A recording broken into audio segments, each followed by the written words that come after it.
부활하시고 그 부활의 날을 지나고 이제 그 첫 번째 주의 날이 되었습니다.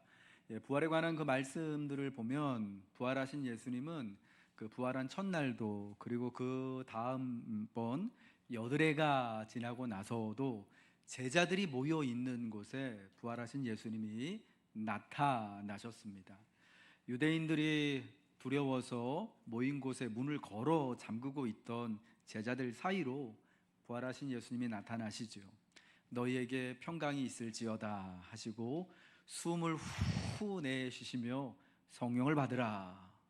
너희가 누구의 죄든지 사하면 사하여 질 것이고 누구의 죄든지 그대로 두면 그대로 있을 것이다 라고 하는 이 성령과 성령의 놀라운 권세를 제자들에게, 두려워하고 있던 그들에게 평안과 성령의 권능을 주님은 허락하여 주셨던 것입니다. 부활하신 예수님은 어디 계시겠습니까? 부활하신 예수님은요, 성경에 의하면 제자들이 있는 곳에 예수님이 나타나시는 거예요.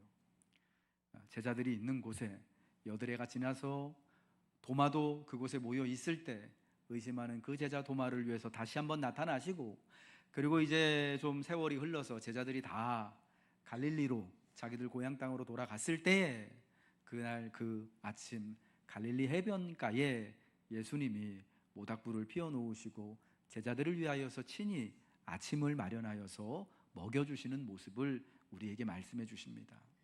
부활하신 예수님은 어디 계십니까? 제자들이 있는 곳에 계시는 겁니다. 그 제자들이 비록 두렵고 낙심하여 있는 상태이더라도 제자들이 있는 곳에 주님은 그곳을 찾아가십니다. 여러분, 오늘 부활하신 주님은 어디 계시겠습니까? 예수님을 믿는 제자들, 예수님의 부활을 기념하고 예배하길 원하는 자들, 여전히 그럼에도 불구하고 우리 삶에 낙심이 있고 두려움이 있고 떨림이 있더라도 예수님을 붙들고 살고자 하는 이들, 예수님의 부활하심을 기념하고 예배하고자 모인 곳에 주님은 함께 하시는 줄로 믿습니다. 그러므로 그 부활하신 예수님이 오늘 이 자리에도 여러분과 함께 하심을 믿으시기를 축복합니다. 예수님의 부활하심으로 우리는 하나님의 거룩한 자녀요 백성이 되었습니다.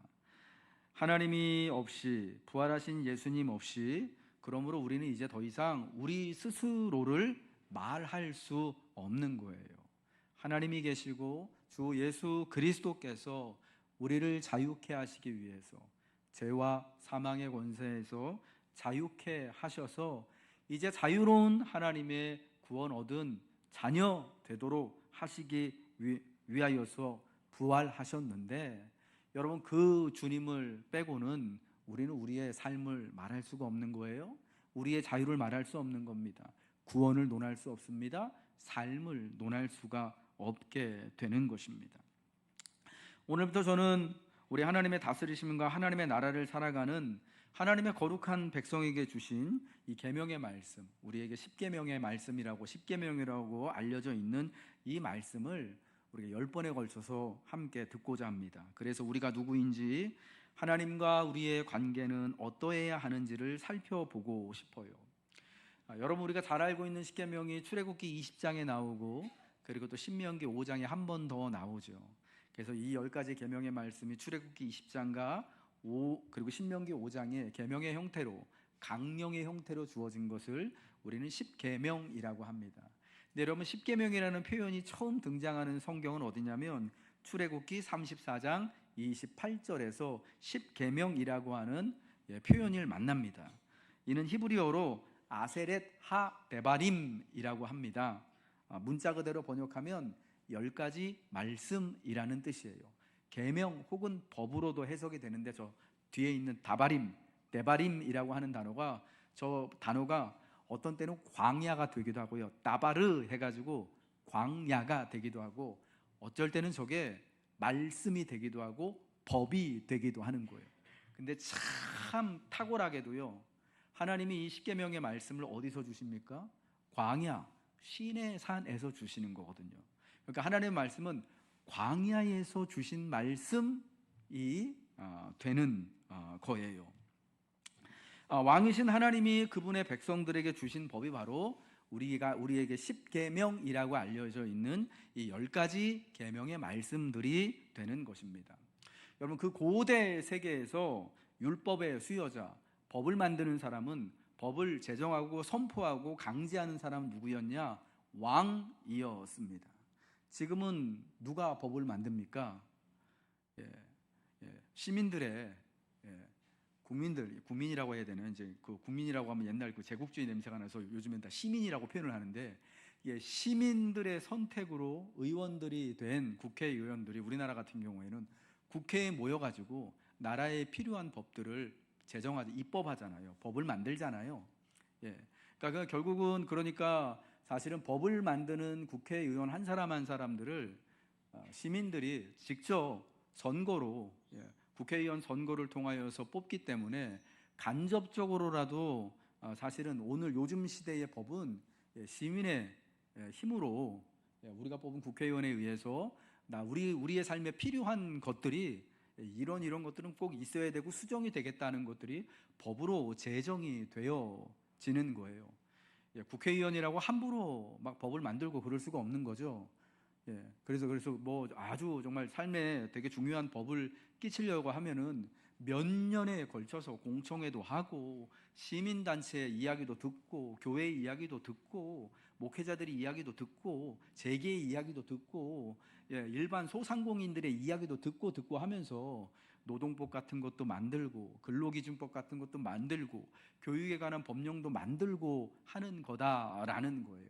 그러니까 오늘날은 법은 그렇게 입법이 되어지고 시행이 됩니다만, 그러나 그 옛날에요, 이 성경이 쓰여졌던 때가, 이 출애굽기 말씀을 하나님의 사람 모세가 하나님의 말씀을 받아 적었다라고 우리에게 알려주고 있는데, 여러분, 이때가 언제냐면은 기원전 1100년 정도입니다.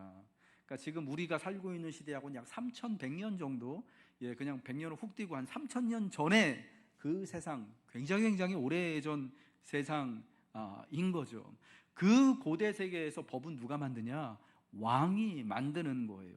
왕이 자기가 통치하는 나라의 백성들에게 법을 만들어서 강제하는 겁니다. 백성이 만들어서 나라에서 시행하는 게 아니에요. 백성이 뽑은 대리인들이 자기들끼리 모여가지고 법을 만들어서 시행하는 게, 국민을 위해서 시행하는 게 아니라 왕이 자기 자신을 위해서 자기 나라에, 자기 영토에 살고 있는 백성들한테 강제, 이거 무조건 지켜야 해, 안 그러면 큰일 난다 라고 주는 게 옛날의 법이었다라는 거예요. 자기가 다스리는 그 국가의, 왕국의 질서와 다스림을 위해서 주는 게 왕의 법이었어요. 그 옛날에는 법은요, 그냥 고유 명사로 왕의 법이었어요. 왕의 법.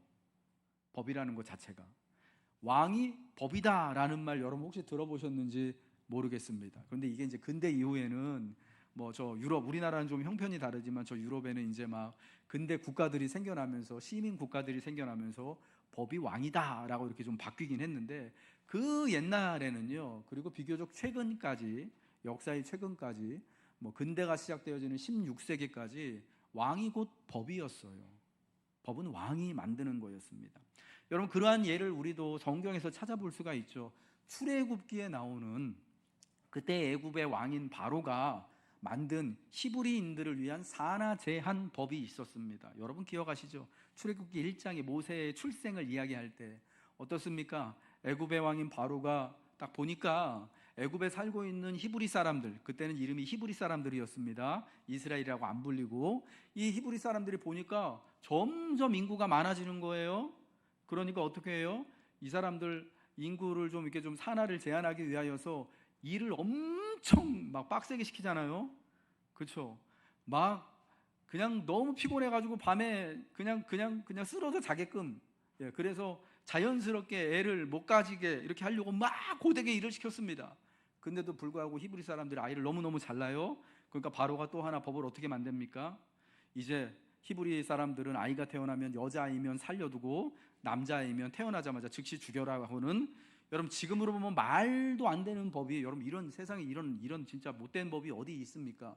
그런 법이 반포가 되고 시행이 되었던 것입니다. 물론 우리가 알고 있죠.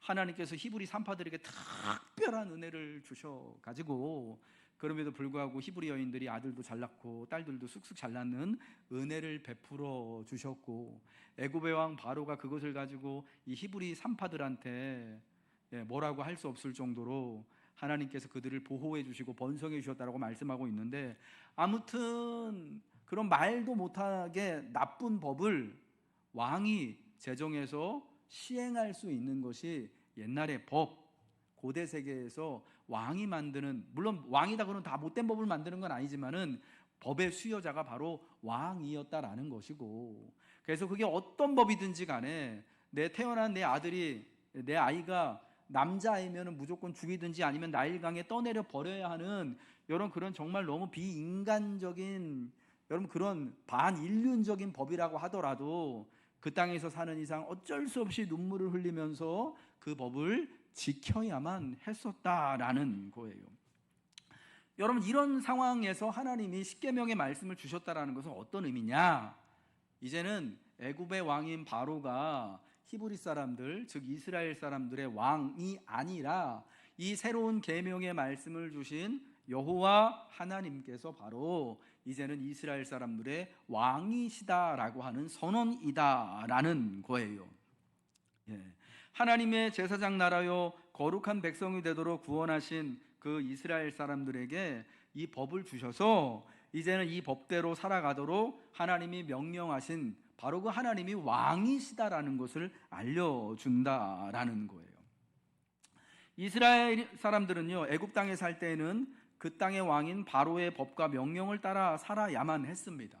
그러나 이제 하나님의 은혜로 하나님이 이스라엘 사람들을 애굽에서 건져주시죠. 출애굽시켜 주시죠. 이게 구원의 사건인데, 이제 애굽을 나와서 광야에 시내 산에 도달했을 때 하나님은 성경에 의하면 애굽을 나온 지 3달 만에 시내 산에 도착했을 때 이 말씀을 주시는데, 하나님은 이스라엘이 그때 가나안 땅에 들어가 살면서 지켜야 할 법, 왕의 법을 십계명의 형태로 주시는 거예요. 이제 여러분, 그들이 있는 곳이, 사는 곳이 달라진 거예요. 전에는 어디 살았어요? 애굽 땅에 살았습니다. 전에는 그들의 왕이 누구였습니까?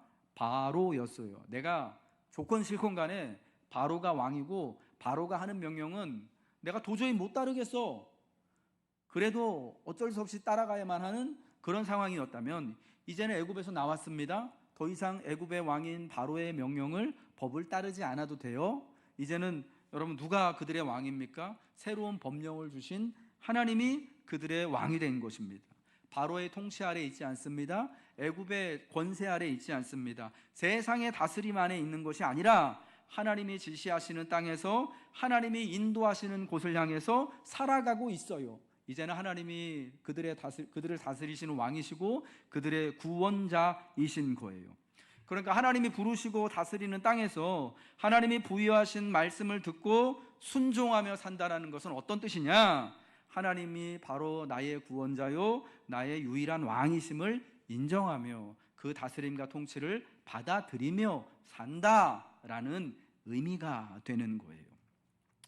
여러분, 그럼 우리가 이런 질문이 생길 수 있습니다. 그 출애굽 때 지금으로부터 3100년 정도도 더 이전에 옛날에 그 히브리 사람들에게 주신 이 말씀이 그들이 특별히 광야에 살 때 주셨던 말씀인데, 그 계명의 말씀들을 이렇게 3000년이나 훨씬 뛰어넘어서 나는 지금 대한민국이라고 하는 자유민주주의 사회에서 우리가 우리 일생활에 필요한, 실생활에 필요한 법들을 직접 국회의원들에게 건의도 하고 선거를 통해 뽑기도 해가지고 우리가 만들어내는 이런 시대를 살고 있음에도 불구하고 왜 그때의 그 계명의 말씀들을 내가 지금 지켜야 하는가?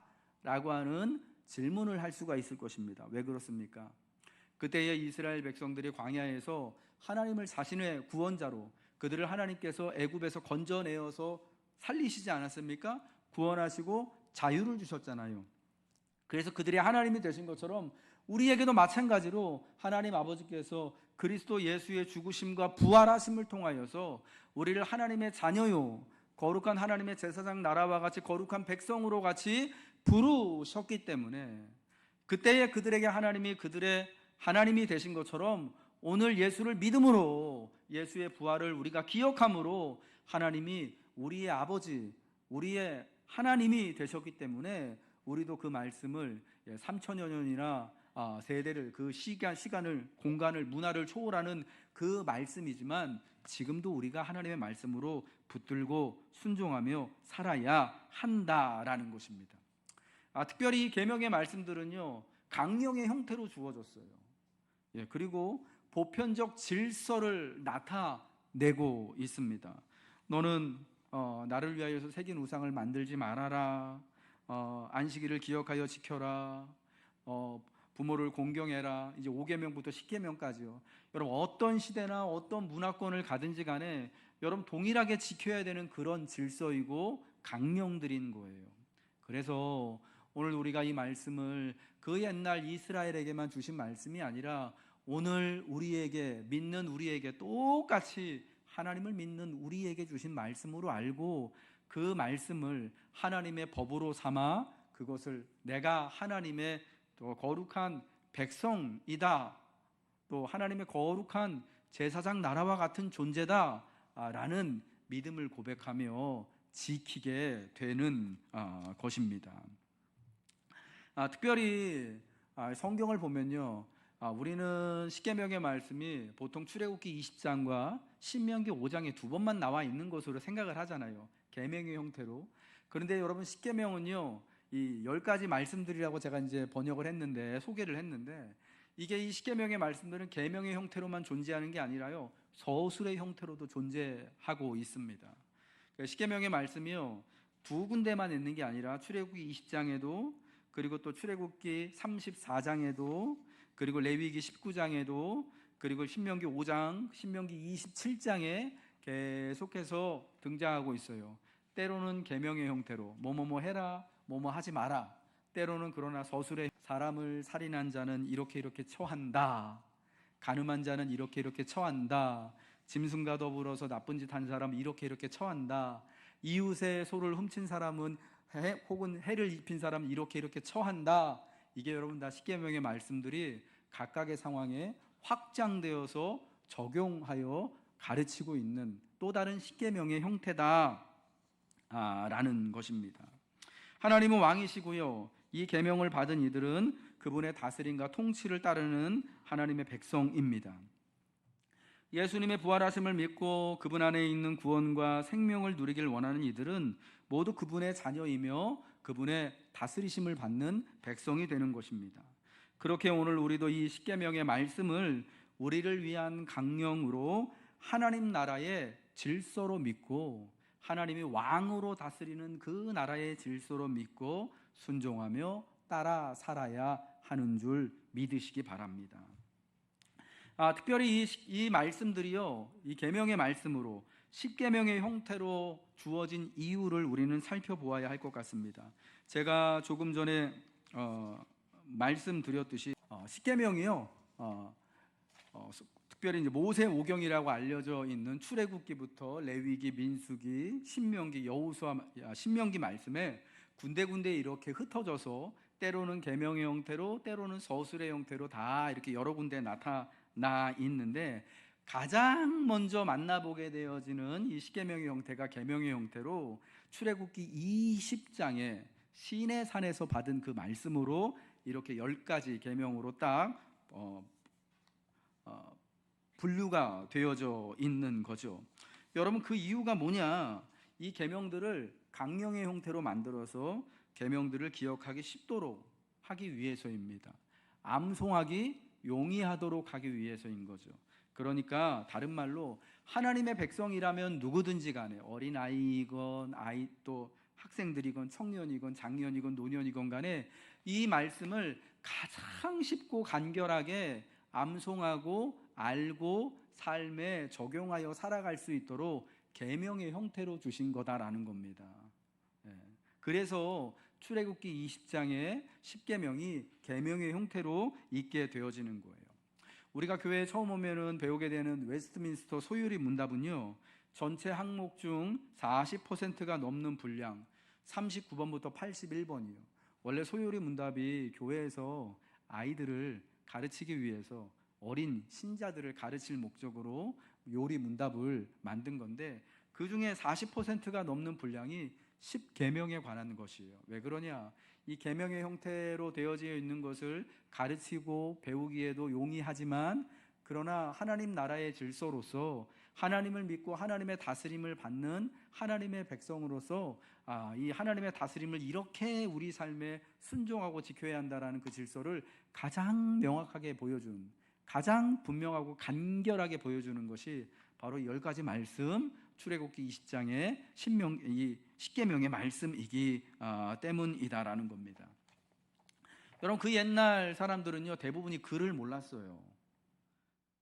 대부분 까만 거는 글씨고 하얀 거는 종이, 이 정도 수준이었단 말입니다. 그렇기 때문에 책이 있어도 글을 읽을 줄 모르기 때문에 누군가 글을 아는 사람이, 글을 읽을 줄 아는 사람이 읽어주는 것을 듣고 중요한 말씀들은 어떻게 됩니까? 암송을 해야 되는 거예요. 옛날 사람들이 여러분 머리가 우리보다 특별히 탁월해가지고 성경 말씀을 더 많이 이제 암송하고 그랬던 게 아니라 이렇게 간결하게 계명의 형태로, 강령의 형태로 되어져 있는 것들을 돼 있어서 그것들을 암송하고 그 말씀을 붙들고 살았던 거예요. 여러분, 시편의 말씀들이, 그래서 시편의 유명한 시편의 말씀들이 그 찬송들이 중요한 이유가 뭐냐? 시편을 우리가 기도로, 찬송으로 알고 있는데 거기다 곡조를 붙여서 노래를 하게 하고 기도를 하게 하면 어떻습니까? 여러분들 노래들은 잘 외우시죠? 그죠? 성경 말씀은 잘 안 외워지는데 임영웅 씨 노래는 잘 외우잖아요, 우리가. 그 노래라서 그래요. 곡조라서 그런 거예요. 여러분, 그래서 시편의 말씀들이 그런 이유로 있는 거예요.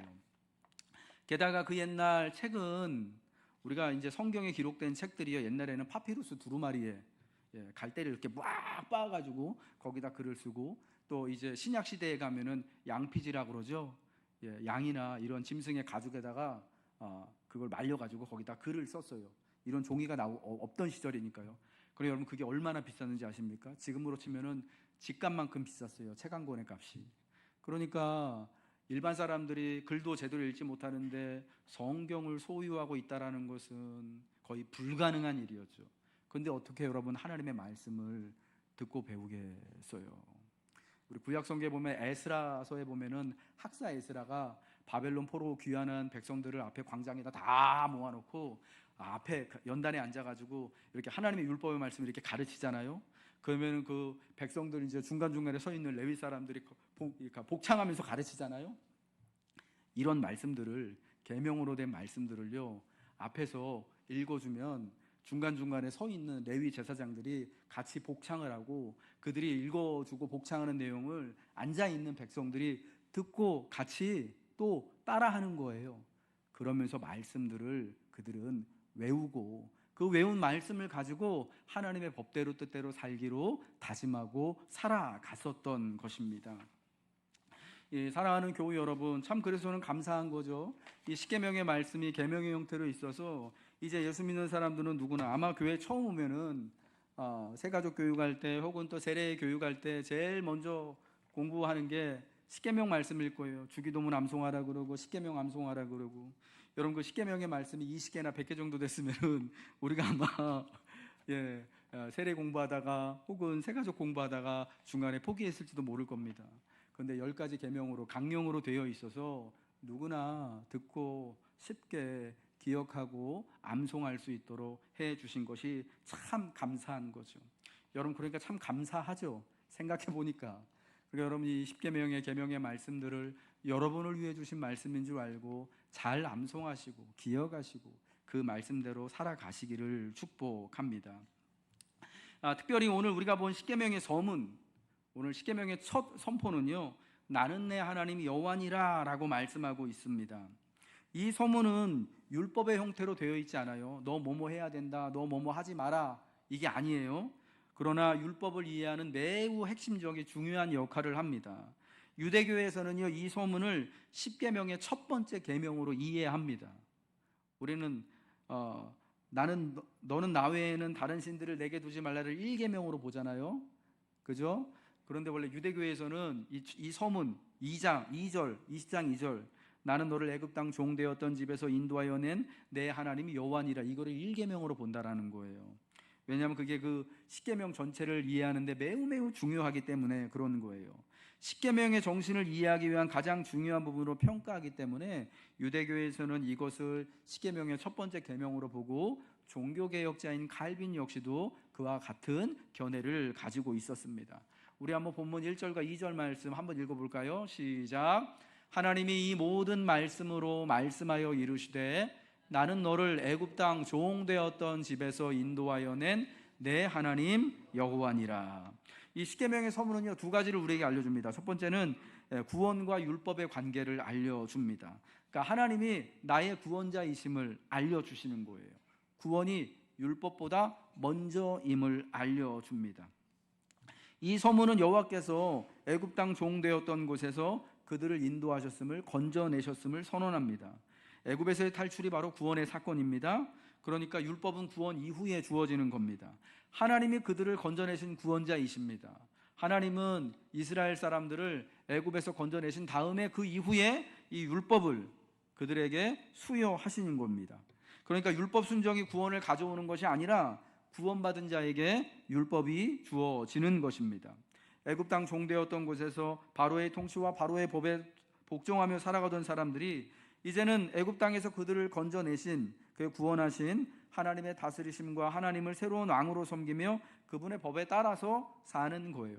여러분, 이 순서를 꼭 알아야 되는 거예요. 우리가 하나님의 법을 잘 지키고 순종해야지 구원받는 게 아닙니다.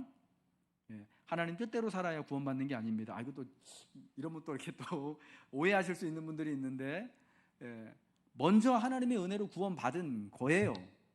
그렇기 때문에 하나님 백성으로 내가 거듭났기 때문에 그리스도 예수의 부활하심으로 말미암아 나도 부활했기 때문에 부활의 새로운 삶을 살아야 되는 거지. 여러분, 부활의 새로운 삶을 살아야 하나님 백성 되는 거 아닙니다. 율법을 다 지켜야만 그때부터 비로소 구원받는 게 아니라 구원받은 이에게 하나님이 이제 은혜를 따라서 믿음을 따라 하나님 백성답게 살라고 여러 가지 하나님의 계명의 말씀들을 주셨다라는 거예요. 여러분, 그래서 우리가 이제부터 앞으로 이제 주시는 말씀들을, 이 말씀을 대하며 이 말씀을 듣고 순종하며 살아갈 때에 왜 이 말씀대로 지켜야 되느냐? 내가 이 말씀 지켜서 복받고 구원받기 위해서가 아닌 거예요. 이미 우리는 구원받았어요. 이미 하나님의 놀라운 은혜 안에 있습니다. 하나님의 축복 아래 있습니다. 그것이 기쁘고 감사하여서 하나님의 율법의 말씀을, 내가 이제부터는 하나님이 나의 왕이심을 고백합니다, 하나님만이 유일한 나의 구주이십니다라는 믿음을 가지고 그 말씀들을 지켜나가는 것인 줄 믿으시기 바랍니다. 두 번째로요, 이 십계명 서문은 하나님을 선언합니다. 나는 여호와니라, 나는 내 하나님 여호와니라 라고 선언하고 있습니다. 하나님은 자신을 우리의 구원의 주로 선언하시는 겁니다. 이때의 구원이란 종되었던 이스라엘을 애굽에서 인도하여 자유롭게 한 사건을 의미합니다. 이 같은 이제 선언은요, 성경에 여러 차례 나오는데 신명기 6장 21절에 이렇게 나와요. 우리가 옛적에 애굽에서 바로의 종이 되었더니 여호와께서 권능의 손으로 우리를 애굽에서 인도하여 내셨나니. 구원의 주인 여호와에 대한 이해는 항상 긴장 관계를 그러나 내포하고 있습니다. 이스라엘은 하나님이 일으키신 출애굽을 통해 애굽 땅 종살이 하던 데서 벗어날 수 있었습니다. 애굽 땅에서 종살이와 억압을 받을 때 이스라엘은 여호와께 부르짖었고요. 이에 여호와는 그 부르짖음을 들으시고 애굽과 바로를 징계하시고 이스라엘을 구원해 내셨습니다. 하나님이 이스라엘 구원해 내신고 그 구원하신 목적이 뭐냐? 이 종살이하던 이스라엘 백성들을 자유롭게 살도록 하시기 위함인 거예요. 그들을 하나님 안에서 자유로운 백성 삼고 싶으신 것이 하나님의 뜻, 구원의 뜻이었다라는 겁니다. 그러니까 하나님의 구원의 뜻, 하나님의 구원에서 되게 가장 중요한 건 뭐냐? 이제 구원받은 하나님의 백성들은 누구든지 간에 하나님 외에 누구의 종이 되어서도 안 되는 거예요. 우리는 하나님 안에서 구원받은 다, 한 사람 한 사람 다 자유로운 존재들이다라는 거예요. 하나님의 다스리심을 기뻐하면서 하나님 은혜 안에 살아가는 자유롭게 된 존재들이다라는 거예요. 하나님은 우리가 자유롭게 살아가시기를 원하십니다. 여러분, 이 사실을 꼭 믿으시기 바랍니다. 죄로부터 자유롭기를 원하십니다. 사망으로부터 자유롭기를 원합니다. 이 세상의 권세로부터 자유롭기를 원하십니다. 또 불안과 근심과 염려로부터 자유롭기를 원하십니다. 돈의 어려움으로부터, 낙심으로부터 자유롭게 불편하지 않게 살아가기를 하나님은 우리를 건져내신 분으로서 자유를 주신 분으로서 원하시는 줄 믿으시기 바랍니다. 여러분, 그렇다면 하나님이 제일 싫어하시는 게 뭘까요? 하나님이 정말 기뻐하지 않으시는 것. 하나님께서 힘을 쓰셔서 자유를 주시려고 건져내신 그 백성을 도로 종살이하게 하는 것을 하나님이 제일 싫어하시는 거예요. 그러니까 하나님은요, 사단이 미울 수밖에 없는 거예요. 죄가 싫으실 수밖에 없는 거예요. 하나님이 기뻐하셔서 건져낸 그 사랑하는 아들과 딸들을 지금도 종처럼 올가매게 하는 모든 것들을 하나님은 반대하시는 거예요. 그리고 그와 같이 하나님의 자유롭게 하신 이들을 종살이하게 하는 것들에 하나님은 분명한 징계와 심판을 내리시는 거예요. 여러분, 그래서 이 세상과 이 세상의 권세가 어느 날 주님이 다시 오시는 그때가 되어지면 행적도 없이 다 지나가게 되어지는 것이죠. 그런데 만일 여러분, 이제 구원받은 이스라엘 백성들이요, 하나님이 약속하신 그 가나안 땅에 들어가서 살 때에 자기 형제들 중에 자기보다 약한 사람들, 힘이 없는 사람들, 권세가 없는 사람들, 돈이 좀 많이 없는 사람들을, 그러니까 사회적인 약자들을 억압할 때 여러분, 하나님은 어떻게 하시겠습니까? 똑같은 일들이 벌어지는 겁니다. 이스라엘 안에서 형제가 형제, 약자를 탄압하고 억압하는 일들이 발생합니다. 그들이 하나님께 부르짖죠. 하나님이 들으십니다. 그 다음에 어떻게 됩니까? 옛날에 애굽과 바로를 심판하신 것처럼 이스라엘에도 심판과 징계를 내리십니다. 이것이 선지자들이, 이사야 선지자부터 모든 선지자들이 계속해서 선포했던 그 말씀이었고, 그 하나님의 징계와 심판을 따라서 결국은 구약의 그 이스라엘의 역사가 바벨론 포로로 끌려가는 것으로 구약이 문을 닫게 되는 거죠. 이집트에서는 이스라엘을 억압했던 주체가 애굽인이었습니다. 바로였습니다. 애굽이 이스라엘 백성을 종으로 삼았습니다. 그런데 억압받던 이스라엘이 가나안 땅에 들어간 후에 억압의 주체로 변경이 되어질 수가 있습니다. 가나안 땅에서 누가 누구를 억압합니까? 이스라엘 백성이, 형제가 형제를 억압하게 되어지는 겁니다. 이러한 모습은 이스라엘 백성이 가나안 땅에 들어간 후 애굽처럼 변질되었음을 보여주는 겁니다. 그러니까 선지자들이 계속 시대마다 나타나가지고 왕들에게 경고하고 너 그렇게 살면 안 된다, 백성들에게 경고하고 그렇게 살면 안 된다 했던 거죠. 하나님은 그러한 이스라엘을 심판하시는 것이고요, 이스라엘의 역사는 그 결과로 포로로 끌려가게 되었음을 우리가 잘 알고 있습니다. 여러분, 그러니까 이 서문을 보면서 질문이 뭐냐? 이스라엘은 그럼 어떻게 애국과 다른 삶을 살 것인가?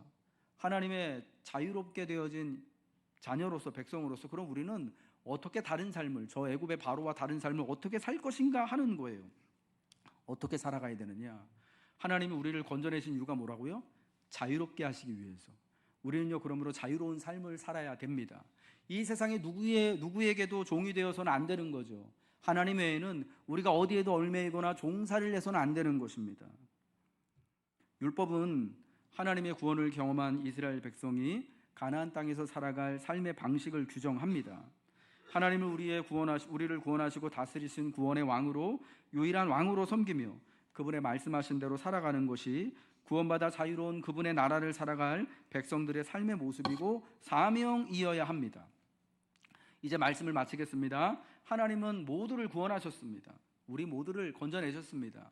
우리 모두를 그때에 이스라엘을 건져내신, 애굽에서 건져내신 것처럼 죄와 사망의 권세에서부터 예수님이 부활하심으로 말미암아 우리를 건져내셨습니다. 전에는 죄의 종이었고 사망의 종이었지만 이제는 하나님이 베푸신 은혜를 따라서 우리는 다 자유롭게 된 자들인 것입니다. 이제 우리 각자는 다 하나님께 속한 하나님의 자녀입니다. 하나님 외에 다른 누구의 백성도 다른 누구의 종이 되어서도 안 되는 것입니다. 또한 동시에 하나님을 구주로, 왕으로 인정하는 이들은 형제나 이웃을 종으로 삼거나 함부로 대해서는 안 되는 것이죠. 그래서 이 계명의 말씀들을 보면은 심지어 자기 땅에 들어와 사는 나그네와 외국인이더라도 함부로 종처럼 대하지 말 것을 하나님께서 말씀하시는 거예요. 이것이 십계명의 서문, 나는 내 하나님 여호와니라 라고 하는 이 서문이 우리에게 요청하는 바입니다. 우리는 하나님 외에 누구의 종이 되어서도 안 되고, 하나님이 건져내어 줄 자유를 허락하신 형제를 이 땅에서 종으로 취급하며 함부로 살아가도 안 되는 것입니다. 여호와 하나님을 구주로 왕으로 믿고 이같이 살고자 헌신할 때 하나님이 말씀하신 것처럼 우리는 하나님에 대해 이 세상에서 하나님의 제사장 나라요 거룩한 백성이 될 것인 줄로 믿습니다. 그러면 사랑하는 성도 여러분, 나는 내 하나님이 여호와니라 라는 이 말씀을 들고 하나님이 내가 하나님 안에서 자유롭게 살기를 기뻐하시는구나 라는 것을 꼭 기억하시길 바랍니다.